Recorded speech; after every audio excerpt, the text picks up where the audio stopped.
amis de TV Liberté, bonjour.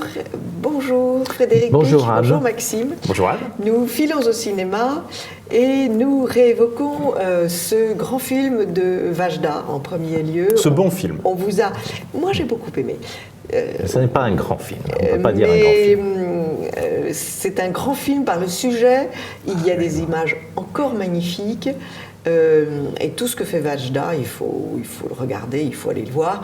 Et j'ai envie de dire, il faut le soutenir parce qu'il disparaît déjà complètement des écrans. Enfin, c'est quand même, on le voit au Balzac. J'y suis allé au Balzac d'ailleurs. Voilà. Alors, et vous avez mis votre petit col Mao pour célébrer d'ailleurs, Anne, cette période communiste. Absolument, c'est une fête chinoise tout à fait Mao. Moi j'ai infiniment aimé parce que d'abord c'est tout de même cette première scène magnifique, bucolique, on se croirait dans un Corot, de ce professeur de peinture Absolument. Qui est dans la nature et qui enseigne à ses enfants, à ses élèves sur le motif, j'ai envie de dire. Déjà ça, c'est toute l'histoire de la peinture. Et puis après, cet enfermement progressif, cette espèce de pince qui se referme sur ce peintre qui est tout de même un grand personnage. Un grand personnage à Varsovie, nous sommes en Pologne, nous sommes après la guerre, la Deuxième Guerre. C'est un homme qui a donné beaucoup à la patrie. Pendant la Première Guerre mondiale, il a perdu une jambe et un bras, puisque c'est un personnage qui a existé. Et il a été un grand artiste, et il a créé des musées et une école d'art. Voilà. Et une école très moderne. Très réputée, c'est peut-être très moderne. On avait fondé cette école à Lodz, mais il ne faut pas oublier aussi que c'était un révolutionnaire dans la peinture, parce qu'il était fan de peinture moderne, ce qui devait être aussi pour les régimes communistes comme pour les nazis, quelque chose à rejeter. Absolument, absolument. C'est aussi un point très très intéressant, c'est de voir le révolutionnaire qui est à lui-même qui est à son tour pris par la révolution, qui va plus loin. Par la révolution. C'est comme ça dans toutes les révolutions d'ailleurs. Et donc on voit cet homme qui...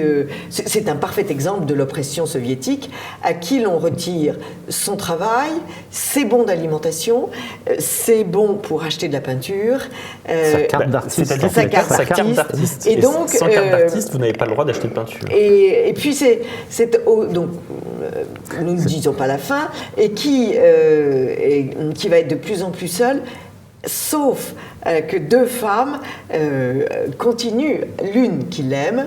Alors il y a une réplique absolument délicieuse. Je croyais que les choses allaient de pire en pire, allaient cesser d'être de pire en pire. Je me suis trompée, alors qu'il y a une jeune femme qui lui déclare son amour. Une jeune femme superbe. Je ne sais pas si vous l'avez. Ah oui, très très belle. Oui. Très belle. Et puis ce personnage de sa petite fille, déchirée entre le père et la mère, qui sont tous les deux des grands artistes, qui sont tous les deux des artistes dont les œuvres vont être détruites. Je trouve que... Une partie des œuvres. Vous avez raison. Enlevées des musées, détruites. Sa femme étant plus spécialisée dans la sculpture. Oui, vous avez tout à fait raison. Donc moi, j'ai beaucoup aimé ce film. Et puis, ça m'a donné l'occasion de voir, donc à la vitrine des critiques du Balzac, qui fait toujours très bien les choses, une critique d'un journaliste du Monde tellement sotte que c'est quand même intéressant de la signaler. Il célèbre Vajda, il célèbre ce film contre l'oppression soviétique, contre l'oppression des tyrans. Et d'ailleurs, Vajda nous alerte sur les grands dangers actuels que court l'art en Pologne. Donc, le président Duda, voilà, le président Duda et le parti des frères. Kaczynski, merci, serait l'équivalent de tout le régime soviétique. Là, on se dit, il faut l'envoyer en Pologne. Oui, mais renvoyons le monde où il est. Faire 2 minutes pour parler du monde, c'est très bien de le noter, mais le monde est un journal infâme, c'est plein de sous-entendus, on le sait, on sait très bien comment il a fait l'impasse sur Katyn, qui était un film magnifique, etc. Voilà. Donc, arrêtons ils n'ont de pas citer parlé de Katyn, c'est quand même incroyable. Non. Alors, ça, oui, je suis tout à fait d'accord avec vous, Anne. J'ai trouvé que le film était intéressant, même si c'est effectivement pas un très grand film au sens où cinématographique. D'un point de vue cinématographique, je suis assez d'accord avec Frédéric, mais on voit quand même ce passage de ce monde bucolique à la Corot, petit à petit, des images de plus en plus noires, il n'y a plus de couleurs. Il n'y a plus de couleurs. Tout devient gris. Absolument. Et blanc avec la neige. Et il y a un certain nombre de choses qui sont assez savoureuses. On voit en fait toute l'idiotie de cette vie dans ce paradis communiste d'une certaine manière. Donc ce type, en fait, on lui supprime donc sa carte d'artiste de telle sorte qu'il ne peut même plus acheter de la couleur. Il y a une ou deux répliques que j'ai notées qui m'ont beaucoup plu. Une des premières, c'est en fait le moment où le policier lui fait du chantage, parce que la police politique lui fait du chantage en lui disant « si tu travailles pour nous et que tu es un artiste officiel, tu auras un bel appartement, etc. Et si tu ne travailles pas pour nous, tu seras réduit à néant. » Et il lui dit « le communisme, c'est ça. Si tu ne travailles pas, tu ne manges pas. » Et je pense que en phase préélectorale, ça fait du bien de réfléchir sur ce qu'est le communisme et en même temps. Et qui sont les candidats qui se réfèrent à cette idéologie et qui sont les anciens communistes qui soutiennent tel ou tel candidat, y compris sous des airs jeunes et parfois fringants. C'est intéressant. Et puis la deuxième citation, c'est qu'à un moment, donc l'artiste peintre arrive dans un endroit et demande à rencontrer les artistes, c'est-à-dire les autres peintres. Et on lui répond « ça n'est pas un cirque ici, il n'y a pas d'artistes ». Oui. C'est-à-dire que dans la pensée de ces gens-là, il n'y a pas d'artistes. C'est-à-dire que le peintre... Les seuls artistes sont des artistes officiels. Sinon, les autres sont des clowns. Ou les autres, ce sont en fait des peintres comme un peintre en bâtiment qui, à la chaîne, va peindre un portrait de... Tout ce qui est intéressant, ce qui est bien montré dans le film, c'est la façon très perverse mais très intelligente. C'est-à-dire qu'on ne prend pas la personne, vous êtes un opposant, vous ne voulez pas être pour le régime, on le met en prison, parce que ça se sait, etc. Non, petit à petit, on l'enferme. C'est-à-dire, quand vous n'avez pas une carte d'artiste, personne dans la population sait que vous n'avez pas une carte d'artiste. Il va terminer sa vie en dessinant les sourcils de Staline sur des grandes affiches. Même là, il se fait virer. Et sur des grandes affiches. Moi, il y a une scène que j'ai trouvée éminemment symbolique, et c'est là où on voit quand même le grand cinéma, le grand cinéaste, c'est il est dans sa maison, et tout d'un coup, la fenêtre s'obscurcit parce qu'on a fait descendre une toile rouge. Cette scène est très bien. Oui. C'est au début du film. Tout à fait au début du film. Il ne peut plus voir le jour. Et la lumière lui est cachée. La lumière lui est cachée. Et symboliquement, c'est avec sa béquille, il va déchirer la toile. Rien que pour cette scène. C'est une scène, si vous voulez, c'est un film avec plein de finesse. Cette petite fille qui se fait prêter des chaussures pour que son père ne s'angoisse pas parce que ses chaussures sont trouées. C'est d'abord, c'est la pauvreté en pays soviétique et la finesse de ces gens de l'Est qui se sont débrouillés.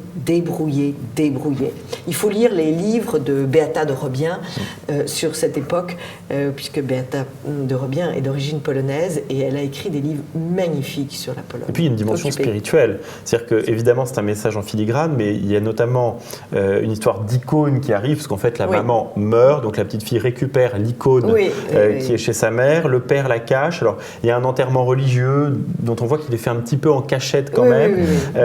Et puis... Il y a une femme qui se signe. Exactement, c'est ce que j'allais vous dire. Lui, en fait, à un moment, fait un malaise et il est envoyé à l'hôpital. Tout le monde dit « Regardez-moi ça, encore un alcoolique, etc. Et une femme appelle une ambulance et se signe très discrètement.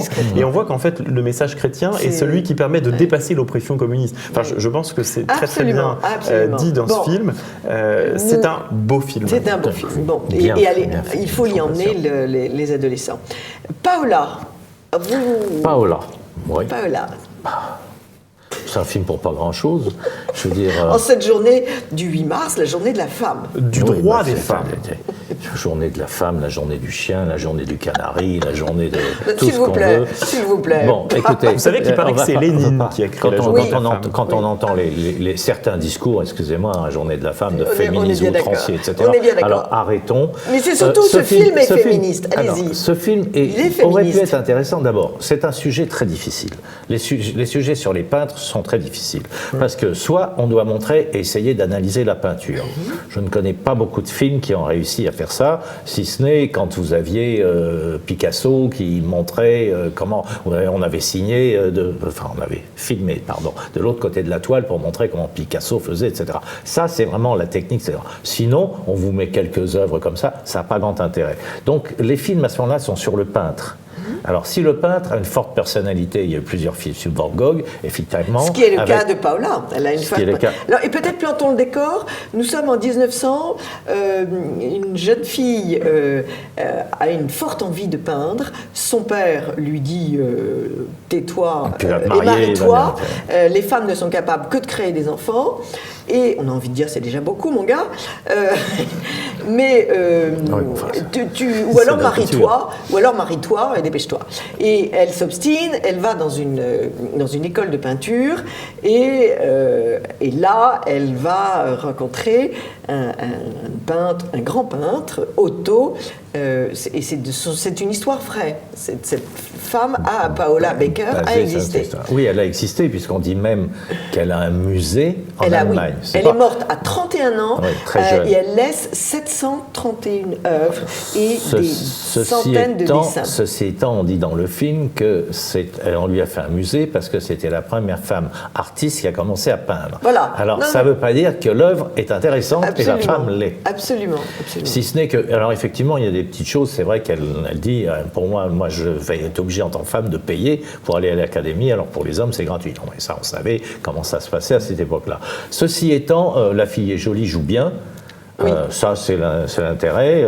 Alors, elle va quitter son mari qui, il faut dire... ne fait pas d'elle une femme. Il faut quand même le signaler. Alors c'est très spécial aussi. Il ne fait pas d'elle une femme parce qu'il a perdu sa première épouse, probablement morte en couche, et que donc il ne veut pas qu'elle soit enceinte. Et il lui donne comme exemple après, parce qu'il va lui en parler quand il l'a perdue, parce qu'elle part à Paris s'exiler, et au bout de 5 ans, alors évidemment elle trouve un amant, un jeune Français, qui la déflore. Au bout de 5 ans, elle est restée mariée 5 ans, il ne voulait pas la toucher, et il explique que c'est pareil, Rembrandt avait perdu Saskia, sa femme, en couche. Donc comme il l'aimait tellement, il ne voulait pas qu'elle ait un enfant, parce qu'il avait peur de la perdre. Oui, c'est un raisonnement un peu spécial quand même. Oui, mais vous savez, un artiste ne raisonne pas comme tout un chacun.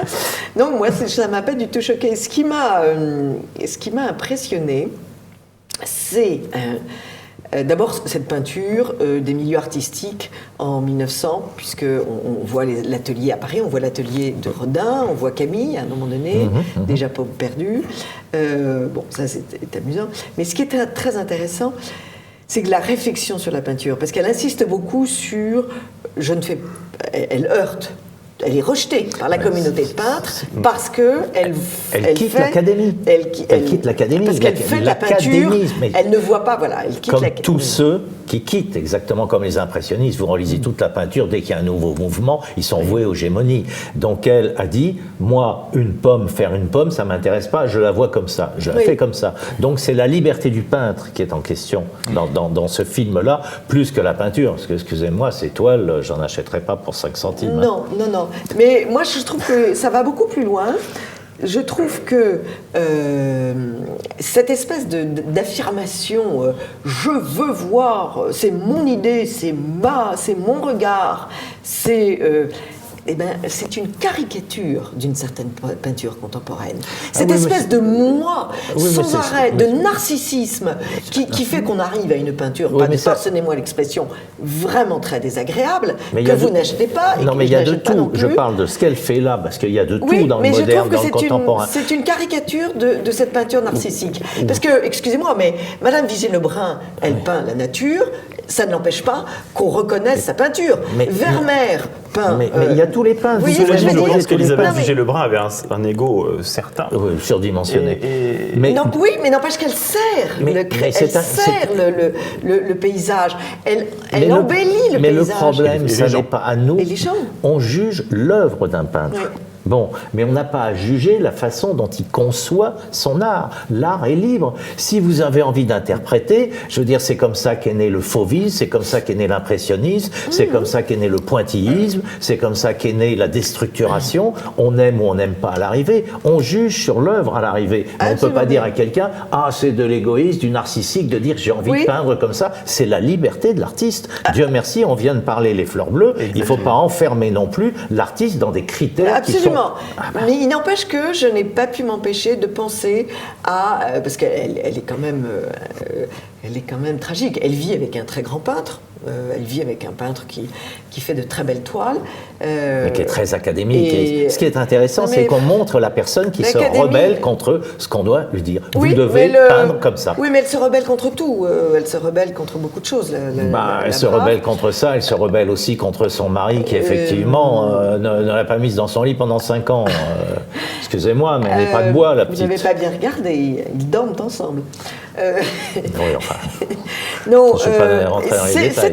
C'est quand même un film intéressant. En tout cas, qui suscite un débat, manifestement. Alors moi, j'avoue que je ne l'ai pas vu parce que le jour J, il ne passait pas à la bonne heure, mais j'ai vu un autre film qui ne restera pas dans les annales, qui est Logan. Alors Logan, ça n'est pas l'histoire d'une voiture, contrairement à ce que son titre pourrait nous faire croire. C'est un homme à griffes. C'est un homme à griffes. Alors en fait, c'est une histoire dérivée. C'est pas la griffe, attention. D'X-Men, parce que X-Men, vous savez, c'est une série de films fantastiques, donc ça a été racheté par Disney, qui donc évidemment dérive un petit peu le concept autour des personnages clés, et notamment de Wolverine, donc c'est ce bonhomme qui guérit en a combien, tout seul. Logan. Oh, là, c'est le premier Logan.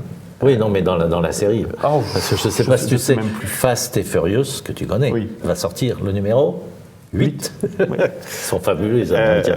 Et donc, bon, ce monsieur donc, guérit de tout.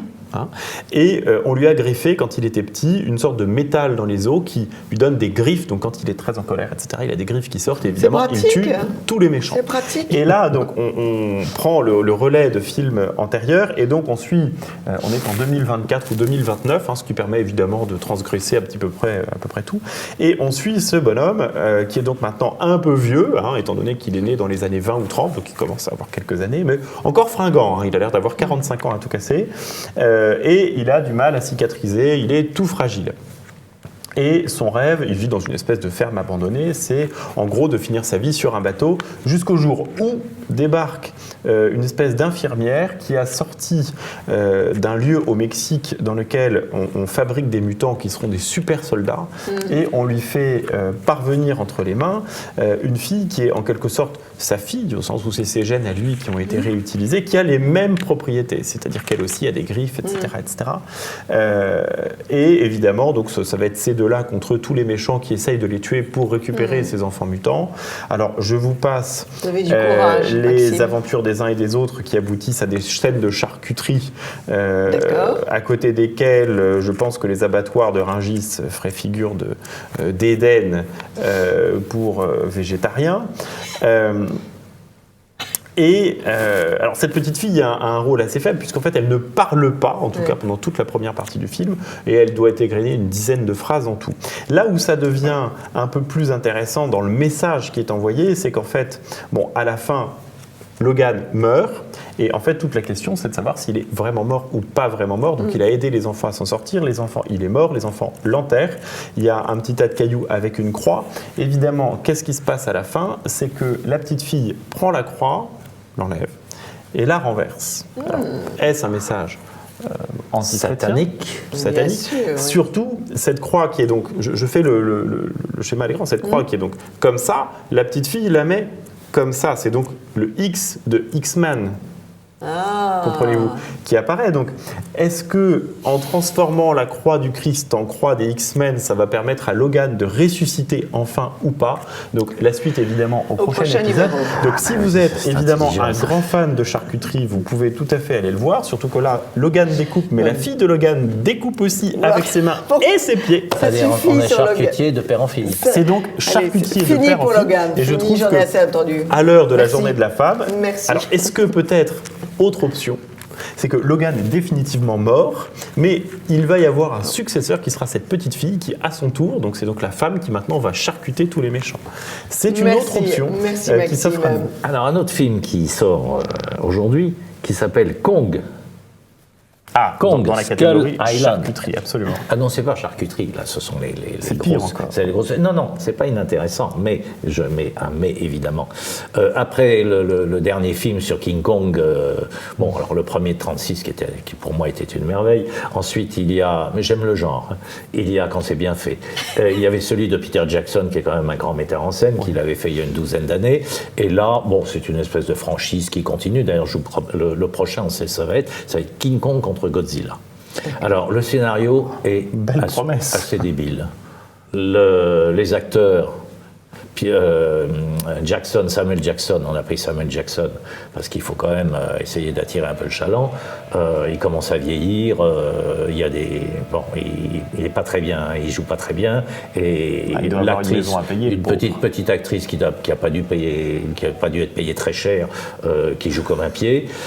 Les dialogues, sont des dialogues à l'américaine dans ces cas-là, je veux dire, pas grand intérêt, mais alors effectivement, avec les effets spéciaux, ils arrivent dans une île où il y a des monstres. Alors vous avez des monstres qui sortent de terre, vous avez des espèces de yaks, mais qui font 10 mètres de haut, vous avez évidemment King Kong qui va se battre avec des bêtes, donc si on aime l'imagination sur les grosses bêtes, c'est vrai que génial. Les combats des bêtes, etc., c'est amusant. Bon, moi j'ai ri plusieurs fois, j'ai ri... Non, parce que Jurassic Park, c'est quand même des animaux qui ont existé, qui sont vraisemblables, ils sont tous faits aux mesures, etc. Là, c'est totalement démesuré. Oui. Vous avez une araignée géante, alors qui sont dans les arbres, mais je vous dis pas, l'araignée, elle a un torse comme, je sais pas, la moitié de cette pièce. Donc là, c'est de la pure fantaisie, mais il y a des scènes qui sont assez drôles et qui sont bien faites par les effets spéciaux, et puis j'ai ri aussi quelquefois tellement c'est bête. Bon, Les Oubliés. Alors, Les Oubliés, oui, je suis allé le voir, donc à mon avis aussi, alors ça c'est un film à voir absolument. Maxime nous avait invité à y aller mercredi dernier. Oui, je crois que c'est Louis qui l'avait vu. Oui. Alors, je mettrai un petit bémol parce que Louis nous a dit qu'il transformait le film parce que c'était en fait les anglo-saxons qui étaient responsables d'avoir pris ces jeunes prisonniers totalement, ce qu'ils ont fait c'était totalement contraire aux lois de Genève en prenant des jeunes prisonniers allemands qui devaient avoir 16, 17, 18 ans, etc. Or, c'est pas tout à fait ça parce qu'effectivement ils sont drivés dans le film pour aller se faire sauter sur les mines en déminant. Ils sont drivés par des Danois, mais c'est bien dit dans le film. À un moment, il y en a un qui veut s'évader, l'autre il dit tu t'évades quoi, tu veux te faire fusiller par les Anglais. Donc ils disent quand même que c'était bien les Anglais qui manageaient ça. Donc ça c'est. Le message est assez subtil. Et le message est effectivement très. Oui, mais j'ai essayé de regarder subtilement ce film. Évidemment. Voilà. Non mais pour dire que c'est pas totalement, mais il faut faire attention effectivement parce que comme ça on dit mais j'ai dit la vérité, mais vous savez, c'est très Le Monde, ça, voilà. Et sinon, c'est remarquablement fait. Alors, c'est le Journée de la femme, je suis désolé de dire ça, mais c'est un film d'homme, donc il n'y a pas de niaiserie, il n'y a pas de pleurnicherie, c'est carré, c'est vraiment bien fait, ce sont des gamins, mais qui ont le sens de l'honneur et qui vraiment en bavent, et qui appellent maman quand ils ont les tripes à l'air, mais c'est vraiment bien fait. C'est prenant, sans chercher justement à faire pleurer. Pas du tout. C'est noble, c'est un film sur l'honneur. Je suis très contente que vous nous en parliez, mais je ne crois pas que j'irai. C'est pas vraiment mon genre de film. Je n'irai. Mais c'est un bon film. Ça me paraît trop dur à voir. Bon, fini. Vous avez encore j'ai encore, mais je le garde pour la fin de la semaine prochaine. Vous le gardez, absolument, parce que là, la cueillette est belle. Donc, on va surtout voir Les Oubliés. Donc, non. On va voir Les Fleurs Bleues. Les Fleurs Bleues. Si on aime la peinture, on va voir Paula. Ça dépend de quelle peinture on aime. Et on va voir Les Oubliés. Ont été évoqués aussi Logan et Kong. Merci beaucoup. Dont on peut se passer. Mais Kong, vous le dites avec l'accent toulousain? Je ne sais pas. C'est de votre faute si on parle de Kong. Merci beaucoup Maxime. Merci beaucoup Frédéric. Et amis de TV Liberté, à très vite pour une autre émission de Perles de Culture.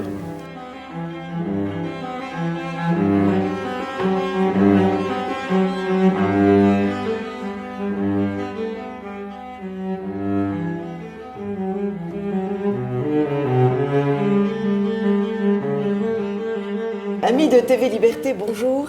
pour cette rubrique, je lis, donc nous avons invité 2 jeunes femmes qui nous proposent un très très beau livre qui s'appelle Fatima, Marie te confie le secret de son cœur, avec une préface du cardinal Sarah. Bonjour mesdames. Bonjour Anne. Je suis très heureuse de vous présenter ce livre parce que c'est un livre qui m'a paru très très intelligent. D'abord, c'est l'anniversaire des apparitions de Fatima. Oui. Est-ce que vous pouvez nous parler de ces apparitions que finalement un certain nombre d'entre nous ne connaissent pas bien? Oui, eh bien, c'est il y a 100 ans. 100 ans. Donc en 1916, il y a eu deux séries d'apparitions. En 1916, l'ange du Portugal, l'ange de la paix, est apparu à 3 petits-enfants, 3 bergers, Lucie, Jacinthe et François, à Fatima au Portugal. Et ensuite, en 1917, il y a eu 6 apparitions de la Sainte Vierge. Donc en tout, 9 apparitions à Fatima, délivrant, où l'ange et Marie ont délivré progressivement un message. Alors, cette date est pas inintéressante parce que 1917, et le cardinal Sarah l'écrit dans sa préface, c'est l'une des années les plus meurtrières pour l'Europe. Tout à fait. Et déjà au Portugal, l'ange est apparu en 1916, c'est pas anodin. 1916, oui. Oui, le Portugal était en proie à une crise politique avec des fortes persécutions contre l'Église venant d'un gouvernement révolutionnaire. Donc le Portugal a été, on peut le dire, sauvé par les prières et les sacrifices des 3 petits-enfants. Et ensuite, la Sainte Vierge est venue leur donner une mission plus mondiale. Elle est venue leur demander de prier pour le salut des âmes et pour la paix dans le monde. Voilà, pour éviter que trop d'âmes tombent en enfer. Et il y a cette idée qu'il y a aussi à Notre-Dame de la Salette, c'est que la Sainte Vierge attend qu'on lui demande de l'aide. Si on ne lui demande pas d'aide, il ne se passera rien. Tout à fait. Alors, en fait, le message essentiel, puisqu'on se dit qu'est-ce qu'elle enseigne. En fait, Marie est éducatrice à Fatima, elle a un enseignement et une pédagogie merveilleuse qu'elle enseigne progressivement. Et le message essentiel, eh bien, c'est que Dieu veut établir sur le monde la dévotion au cœur immaculé de Marie. Alors pourquoi ? Eh bien, je l'ai dit, pour obtenir réparation des péchés, pour la conversion des pécheurs, le salut des âmes et la paix dans le monde. Eh bien, comment pratiquer cette dévotion et comment être dévoué à Dieu et à Marie? Eh bien, en faisant redescendre les mérites de la Passion. Parce que les mérites de la Passion ont été acquis de manière infinie par notre Seigneur sur la croix. Et Marie est co-rédemptrice parce que son cœur a souffert également, donc elle a acquis également des mérites. Mais ces mérites ne redescendent pas automatiquement. Ils font appel à notre liberté. Oui, c'est ça qui est merveilleux, c'est notre amour libre qui veut bien participer au sacrifice de la croix pour faire redescendre ses mérites sur les pécheurs. Donc c'est une école de miséricorde. En fait, on prie pour les autres. C'est une école de miséricorde et une école d'amour et de générosité.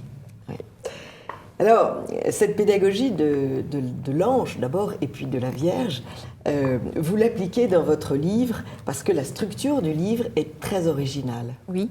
Et j'ai envie de dire, pour les enfants comme pour les adultes, parce que moi je ne connaissais pas bien cette histoire.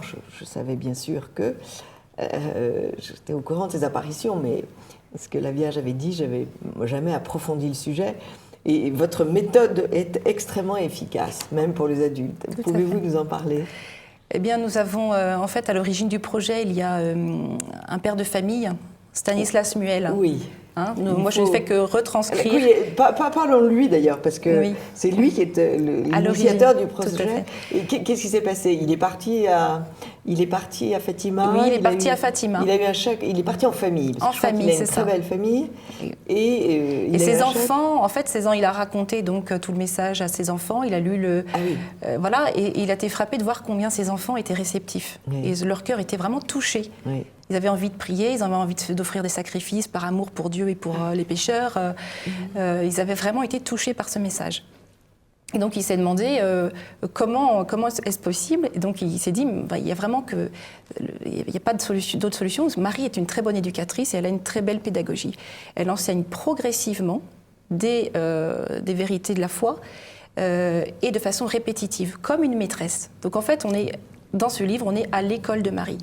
Et donc ensuite, il a découpé, retrouvé la structure pédagogique des 9 apparitions. Et il a demandé à 2 mamans, Elisabeth Tollet et moi, Jeanne-Marie Storez, qui sommes belles-sœurs. Et vous êtes une enseignante aussi. Alors j'ai été enseignante de lettres, voilà. Oui. J'ai une formation de lettres. Et on a une certaine expérience pédagogique du fait qu'on a toutes les 2 de nombreux enfants, voilà, de tous âges. Et donc il nous a demandé de l'aider à retranscrire son travail pour les enfants. Donc on a conçu la structure du livre, et la structure et les textes adaptés aux enfants. Donc en fait, on a présenté les 9 apparitions sous un même format. Chaque apparition est présentée en 3 volets. Donc il y a le premier volet, j'écoute l'enseignement de l'ange et de Marie, j'écoute les vérités enseignées. Ensuite, le deuxième volet, je comprends. Je comprends, on s'adapte à l'enfant, on essaye de faire un résumé, comme une leçon en fait, avec un résumé encadré. On a ajouté des notes quand il y a des notions un petit peu difficiles, parce qu'on ne veut pas édulcorer le fond du message qui est très riche. Et enfin, le troisième volet, donc après j'écoute, je comprends, il y a un troisième volet, moi aussi, je suis invitée à mettre en pratique. J'applique. Voilà, j'applique, je fais mes exercices. Voilà. Et ce qui est merveilleux, c'est que la Sainte Vierge, en très bonne maîtresse, nous promet même une très belle récompense. Elle promet le ciel. Voilà. À ceux qui pratiqueront la dévotion au cœur immaculé, je promets une très belle place de choix au ciel. Voilà. Ce qui me fascine, c'est que votre méthode, j'aurais envie de l'appliquer à toute autre matière, que ce soit la poésie, que ce soit... c'est la base de l'enseignement. C'est la base de l'enseignement, voilà. C'est ça qui est lumineux. Et Marie, c'est notre mère, et donc elle sait comment éduquer ses enfants. Donc c'est vous toutes les 2, Jeanne-Marie Thorez et Elisabeth Tollet qui avait eu cette idée de la classification. Voilà, et puis avec Stanislas, donc on est toujours en relation pour bien coller au texte et puis voir la progression de l'enseignement. Parce qu'il y a une progression très nette en fait. Fatima, on voit bien dans les apparitions, il y a 9 apparitions. C'est pas 9 tableaux juxtaposés, il y a vraiment un seul tableau, mais dans lequel viennent s'insérer des éléments au fur et à mesure. Voilà, donc par exemple, première apparition, l'ange enseigne la prière, qu'on va répéter. Oui. Deuxième apparition, on a toujours la prière, mais on a en plus le sacrifice, qu'on va répéter par exercice. Et ensuite, troisième apparition de l'ange, il y a toujours prière, sacrifice, mais il y a aussi communion. Associer ces communions au sacrifice de la croix pour faire descendre les grâces. Voilà. Et ensuite, la Sainte Vierge enseigne progressivement la dévotion, donc la dévotion qui est le dévouement à Dieu. Et on comprend que prière, sacrifice, dévotion, eh bien, communion et dévotion, c'est la vertu de religion. Voilà. Donc, en 4 apparitions, Marie, notre mère, nous enseigne la vertu de religion. Et ensuite, elle va passer à la vertu de charité, qui est une vertu sœur, qui est complémentaire de la vertu de religion, qui s'équilibre. Elles ne peuvent pas vivre l'une sans l'autre, ni elles ne peuvent pas porter de fruits l'une sans l'autre. Voilà, donc c'est tout cet enseignement progressif que Stanislas a découvert et nous a demandé de transmettre. Voilà. Aux enfants et aux adultes, parce qu'on est tous appelés à redevenir des enfants pour entrer au royaume des cieux. Je crois que si on ne peut pas apprendre, si on ne retrouve pas son âme d'enfant.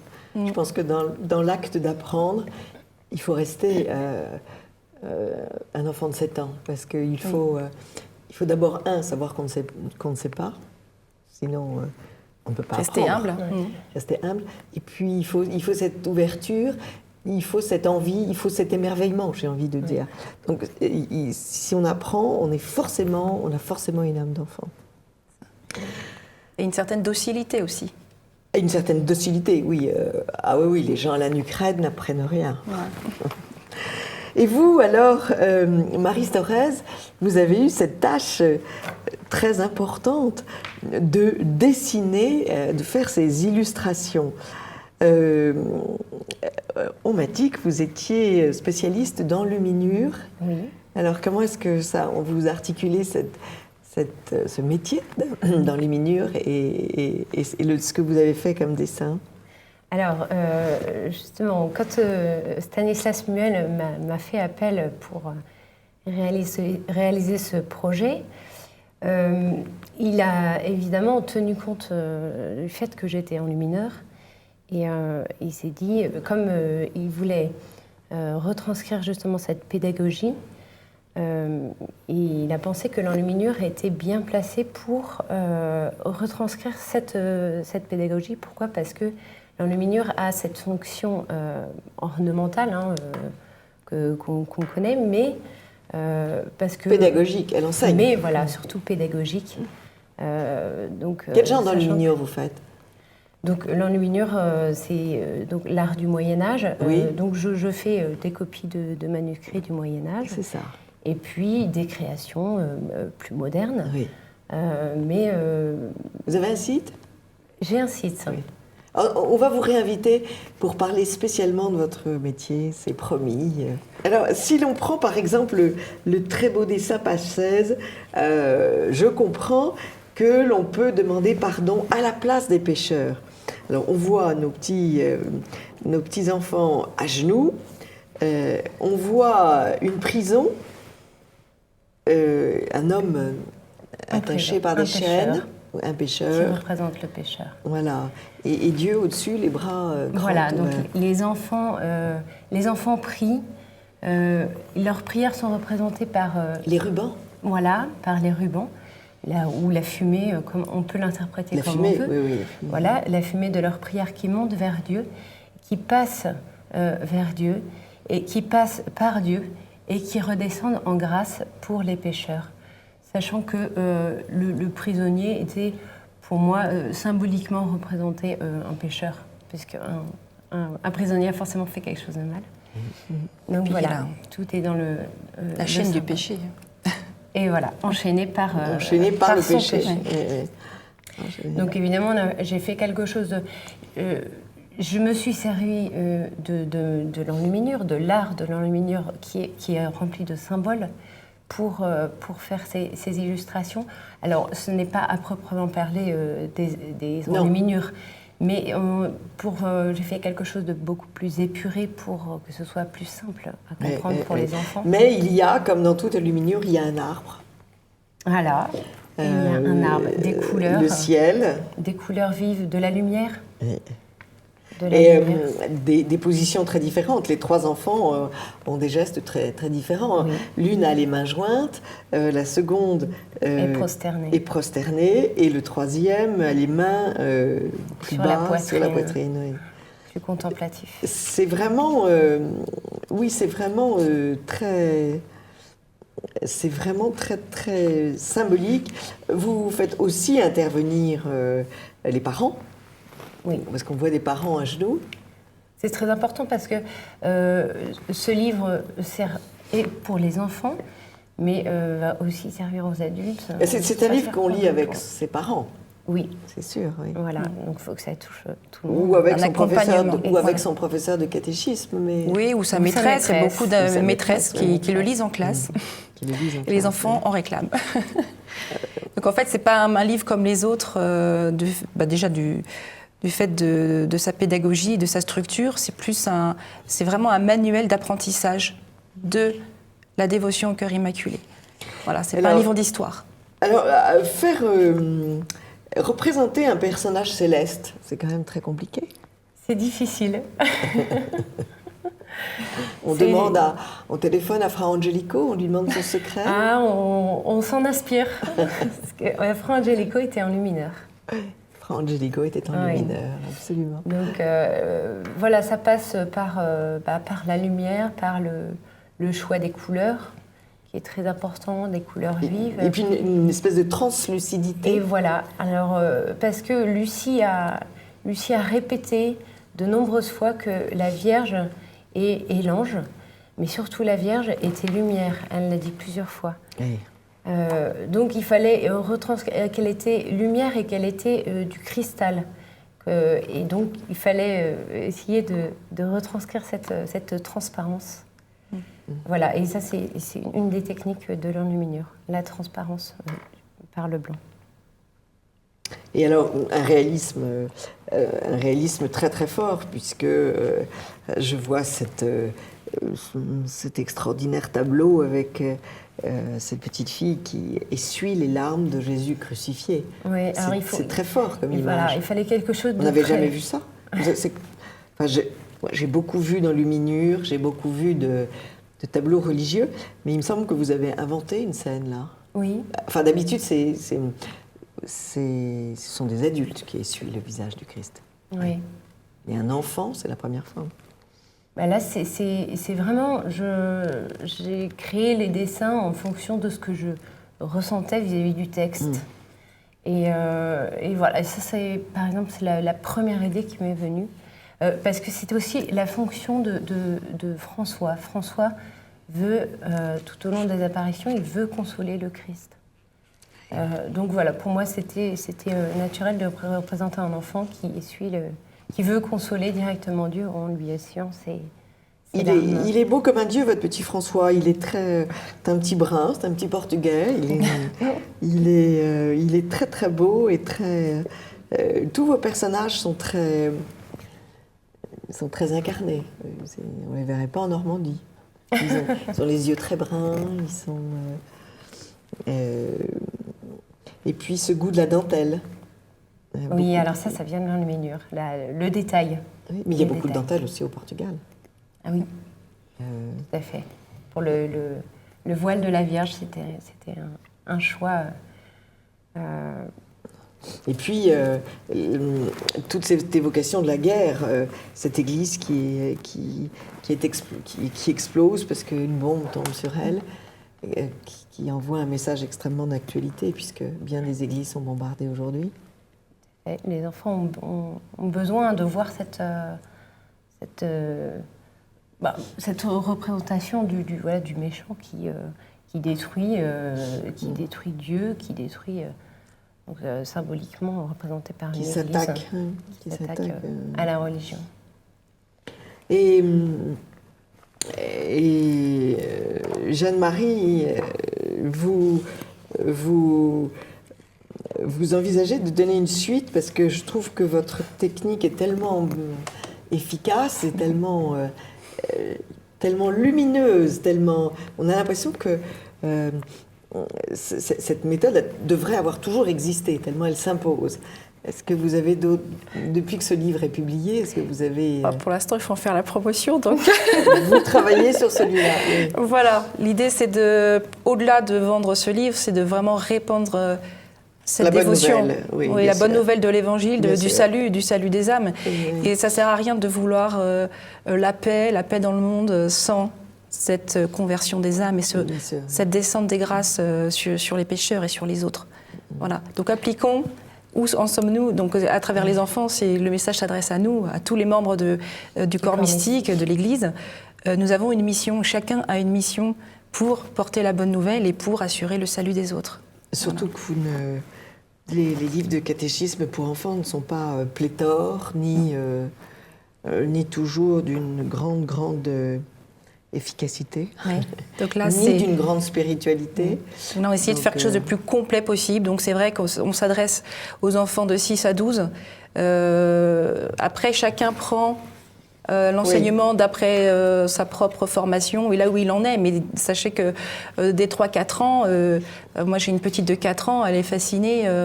D'autres petits cousins aussi sont fascinés à 3-4 ans. Ils ont une candeur et une générosité pour offrir... C'est l'âge idéal. Là, elle me dit, oui, voilà, pour ouvrir à la générosité. Et elle me dit, oui, il faut prier pour que les méchants redeviennent gentils. Il faut pour les calmer qu'ils redeviennent gentils. Elle a tout compris.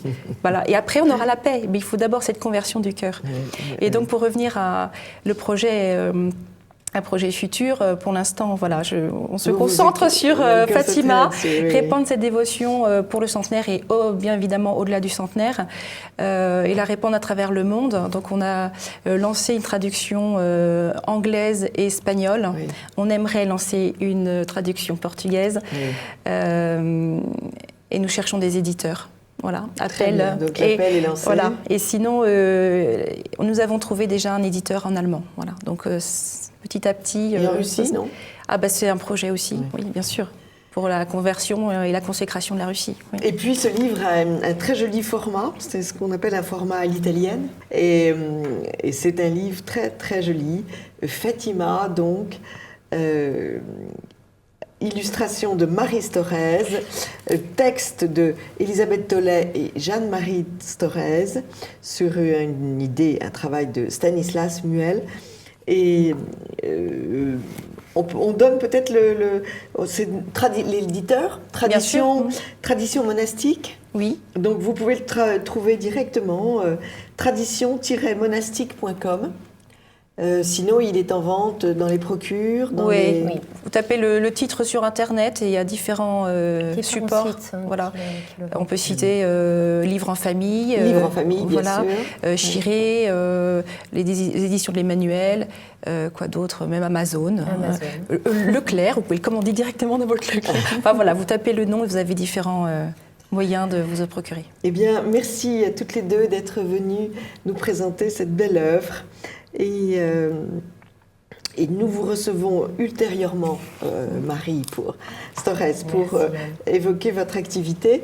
Est-ce que je peux juste en conclusion lire la phrase du cardinal Sarah? Oui, absolument. La clôture de sa préface qui est magnifique. Oui. Je souhaite donc que ce beau livre soit lu dans les familles pour que le soleil de Fatima brille toujours plus dans les cœurs des enfants et de leurs parents. Mais le cardinal Sarah parle toujours d'or. Donc, la lumière de Dieu. Donc voilà, il faut beaucoup le lire et le suivre. Il vient de quel pays d'Afrique? De Guinée. De Guinée, oui.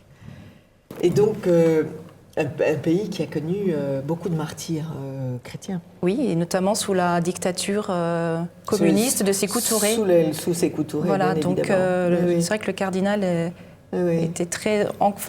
correspondait très fortement au message de Fatima. C'est une belle réponse à ceux qui pensaient que les catholiques n'auraient jamais dû évangéliser l'Afrique pour les laisser dans leur tradition. Bien voilà, cela donne le cardinal Sarah. Il doit sa vocation à la dévotion mariale, au chapelet, et il a et à Monseigneur Lefebvre, parce que je crois qu'il a dû aller dans les séminaires qui dirigeaient les spiritains. Voilà. Pas le séminaire, mais donc il a été évangélisé par les pères spiritains. Voilà. Et il doit sa vocation aux pères spiritains qui lui ont ancré dans le mystère de la rédemption, l'importance de la croix, de la bonne nouvelle à annoncer au monde entier. Vous avez raison. Dieu ou rien, c'est sa devise. Dieu ou rien. Vous avez eu raison de mettre en valeur le cardinal Robert Sarah. Merci beaucoup à toutes les deux. Merci. Et à très vite pour vous retrouver, Marie, et vous, d'autres nouvelles de Fatima ou un autre livre. Peut-être. Merci. Merci. Amis de TV Liberté, à très vite pour une autre chronique de Perles de Culture.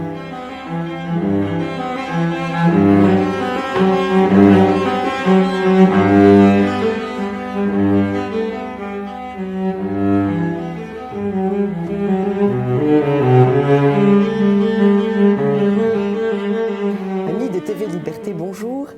Dans cette rubrique de défense du patrimoine, nous avons invité Guy-Claude Luypart. Bonjour Guy-Claude. Vous avez été, puisque vous êtes très récemment un jeune retraité, vous êtes un compositeur de musique, vous êtes un instrumentiste, vous êtes un flûtiste de haut niveau. Vous nous avez offert un concert pour les téléspectateurs de flûte que l'on peut entendre sur notre antenne, sur notre chaîne. Et je vous en remercie encore parce que ça a été un grand moment. Et vous avez été aussi un professeur de conservatoire toutes ces années. Mais avant, vous avez été un élève du conservatoire. Et nous sommes là ce matin pour faire un bilan sur l'évolution de cet enseignement et les quelques récents changements que le gouvernement et le ministère de la Culture veulent imposer à ces conservatoires qui ne sont pas, selon vous, des changements heureux. Alors, d'abord, votre jeunesse. Eh bien, vous avez été un élève heureux. Oui, j'ai été très heureux, un enfant sage. J'ai eu la chance d'avoir... Il faut d'abord être un enfant sage pour faire de la musique. Un peu. Oui. Un peu. Il ne faut pas être tout fou. Non. Il faut être très... Voilà. Il faut obéir au métronome. Obéir, voilà. Je n'étais pas... Non. Je n'étais pas un révolutionnaire du tout. Surtout pas gauchiste. Alors, ce qui se passe, c'est que j'ai commencé... je suis rentré au conservatoire à l'âge de 13 ans. Oui. J'en suis ressorti à 27. Oui. Entre-temps, il y a eu donc la fameuse année 68 lamentable. Oui. Donc, je n'étais pas du tout d'accord avec eux. Et déjà, il y a eu beaucoup de changements dans les conservatoires à ce moment-là? On a supprimé le prix de Rome. Ah oui. Rappelez-nous, qu'est-ce que c'était qu'un prix de Rome? Le prix de Rome, c'était quand même le summum du conservatoire de Paris. C'était sublime. Donc, ça veut dire que c'était un concours? C'était un concours. De tous les élèves? Debussy, Ravel l'ont eu, oui. enfin, oui. tous les grands musiciens l'ont eu. Moi-même, j'ai eu 5 professeurs prix de Rome. Ah oui. Donc, voilà. C'est un concours qui avait lieu à Rome? Oui. Ensuite, je ne sais plus, il y avait des mises en loge, enfin bon, c'était très compliqué et j'aurais bien voulu... Et ils ont supprimé parce que c'était une référence trop hiérarchique. Lorsque j'ai eu 27 ans, j'ai eu mon prix de composition et j'étais un peu triste de ne pas pouvoir faire le prix de Rome qui n'existait plus. Voilà, le dernier qui l'a eu, c'est Alain Louvier, qui s'est enorgueilli d'avoir le dernier prix de Rome. Bien sûr, bien sûr. Ça, c'est une première conséquence. Mais dans l'enseignement? Alors, dans l'enseignement, comme j'ai travaillé pas mal à Radio France en tant que flûtiste, j'ai fait des concours. Donc, ça m'a permis en même temps de faire les deux, c'est-à-dire j'ai commencé à enseigner dans les années 76. Et c'était à l'époque des conservatoires municipaux, loi 1901, en association. C'est ça.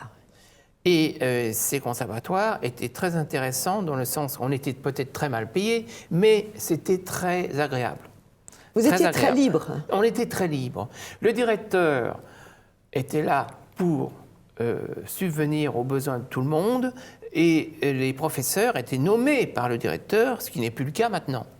Et qui les nomme aujourd'hui? C'est-à-dire ce sont les pions dans un échiquier. Maintenant, c'est le ministère, ce sont les conseils, voilà. D'ailleurs, ça n'a plus aucun rapport avec la musique. Donc, oui, donc, donc ces conservatoires sont entièrement gérés par des fonctionnaires. Sous la coupe des fonctionnaires. Oui. Qui, pour la plupart, ne connaissent absolument rien. À la musique. À la musique, c'est pas grave. Surtout à la ville de Paris.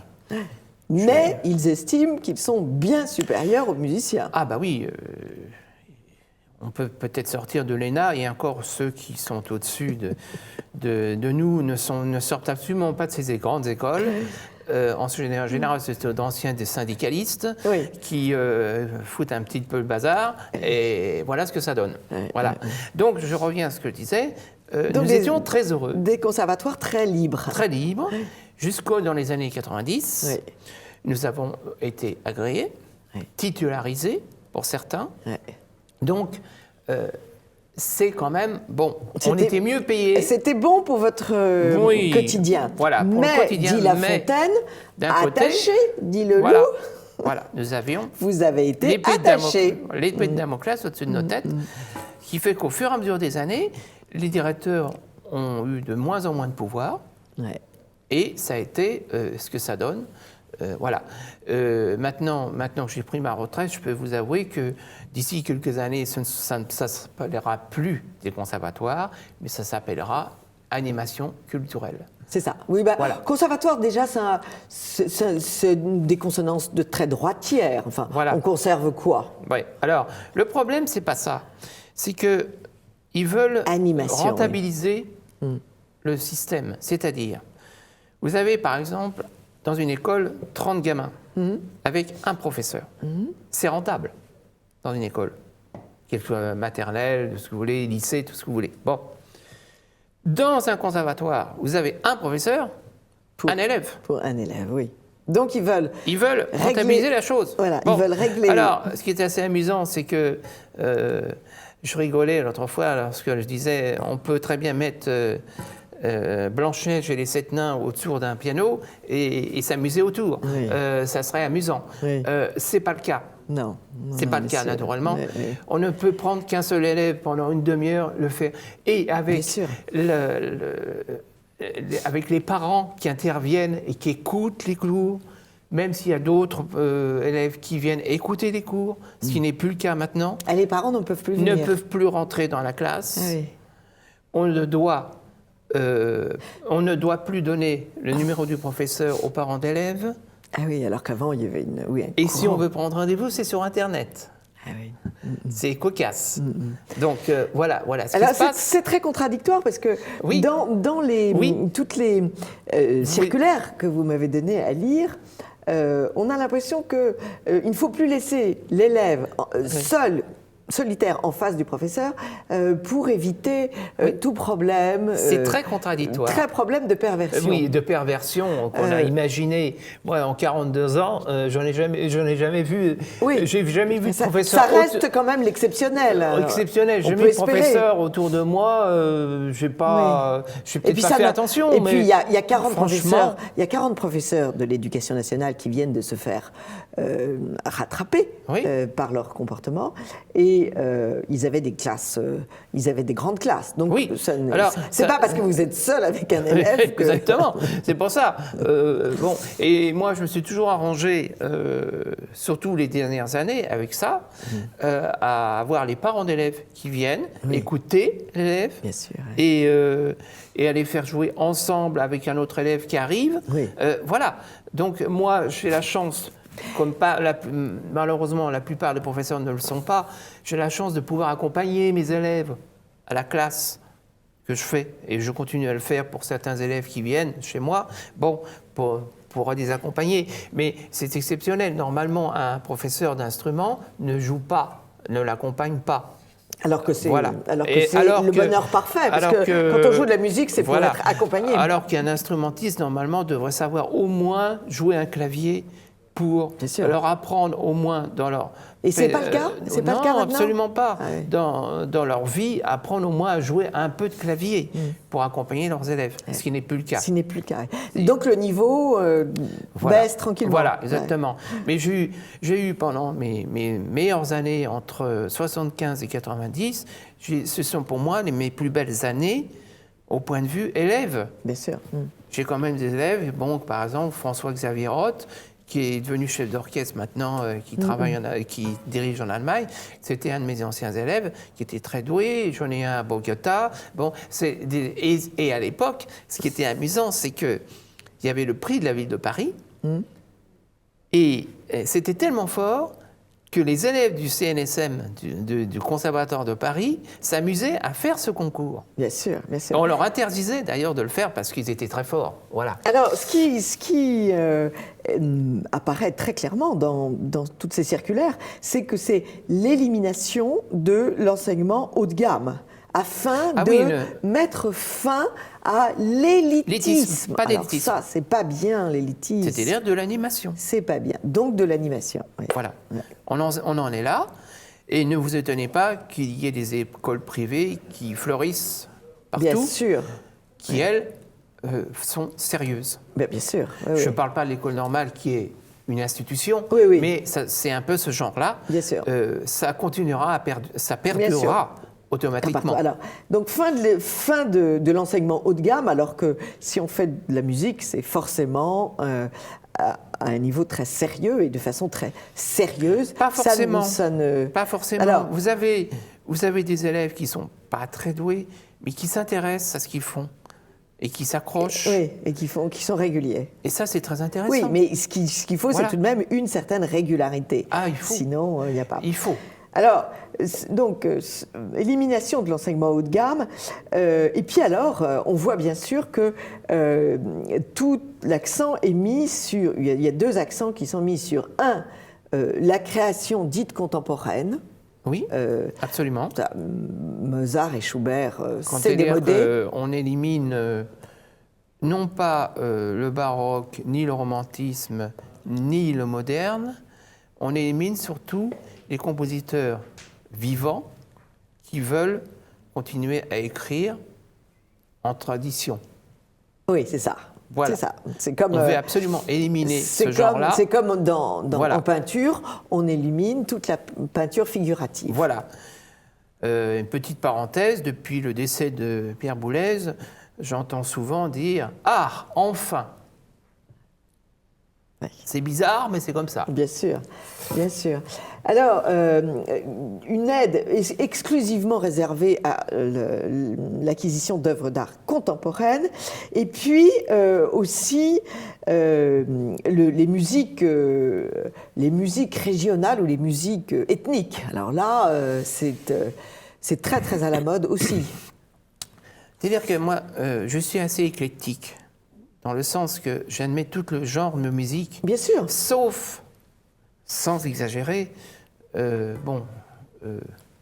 ne suis pas de la génération du rap, c'est sûr. Voilà, pour moi, c'est autre chose. C'est un autre... je ne suis pas contre, mais en même temps, je mets ça dans un autre domaine. Bien sûr, bien sûr. Ça ne fait pas partie de notre domaine. Bien sûr. Oui, c'est tout. C'est pas être contre. Bien sûr. Ne pas faire partie. Voilà, c'est tout. C'est autre chose. Être éclectique, c'est être à l'écoute de toutes sortes de musique. Même la musique sérielle, même décophonique et tout ça. Je suis à l'écoute de tout et j'en fais une synthèse. C'est-à-dire que pour un compositeur, on en fait toujours une synthèse. Oui. Voilà. Mais ce que j'ai pu constater dans ces textes, c'est que vraiment il fallait faire appel et il fallait développer les musiques qui étaient tout à fait hors occidentales, des musiques. C'est-à-dire que pour correspondre à un public que l'on va faire rentrer de force dans les conservatoires. C'est-à-dire que...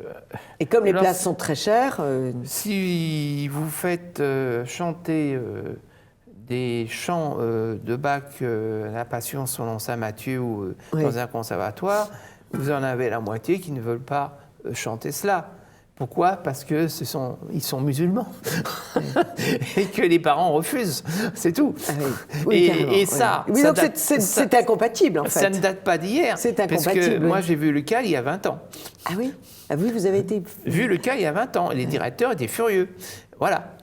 Donc on était obligé de mettre une autre œuvre au programme. Donc exit Bach. Voilà. Toutes les œuvres liturgiques ne peuvent pas être chantées dans un conservatoire.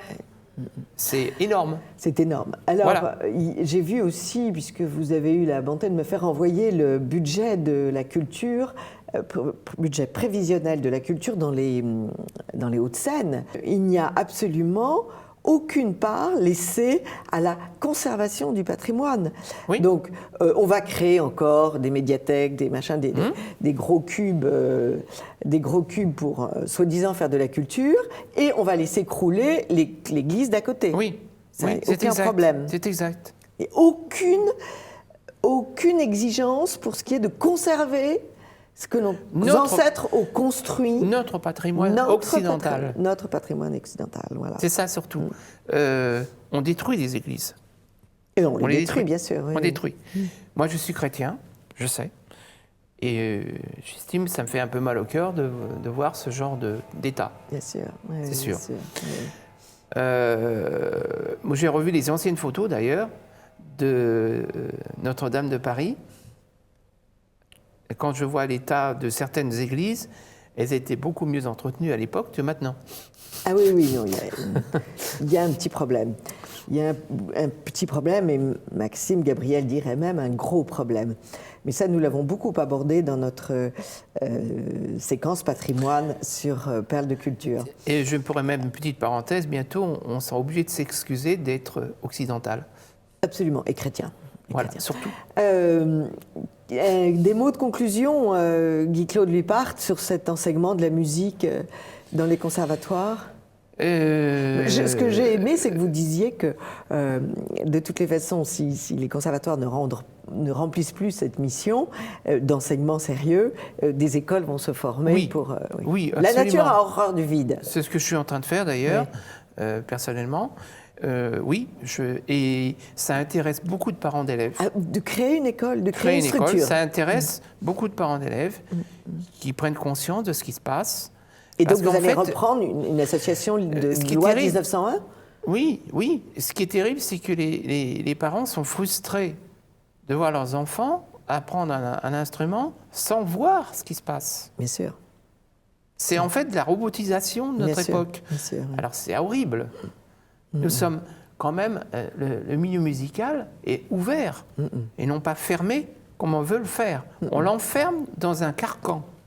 Et ça, c'est terrible. Et la fonction publique. Voilà. Vous m'avez apporté une discussion qui a eu lieu dans un conservatoire et le responsable de ce colloque disait « mais nous sommes des fonctionnaires ». Et c'est vrai que j'avais du mal à vous voir comme un fonctionnaire, Claude. Oui, un fonctionnaire heureux d'être à la retraite, de pouvoir se débarrasser justement de toute cette bureaucratie. Le musicien comme un fonctionnaire, ça paraît et je ne suis pas le seul d'ailleurs. Incompatible. Je ne suis pas le seul. Et notre époque est un peu curieuse de ne pas comprendre que c'est vraiment deux exercices totalement différents, celui de l'art et celui de la fonction publique. Oui, tout en restant, je dis, éclectique, ouvert à tout, quel que soit, nous sommes tous des êtres humains, quels qu'ils soient, et surtout, je est resté dans l'Occident avec des périodes qui soient un peu moins révolutionnaires. Rester en Occident. Merci beaucoup pour cette explication de cette évolution dans les conservatoires de musique. Et alors, dès que votre école est créée, vous revenez et nous l'évoquons à l'antenne. Nous en reparlerons. Amis de TV Liberté, merci, à très vite pour une autre émission de Perles de Culture.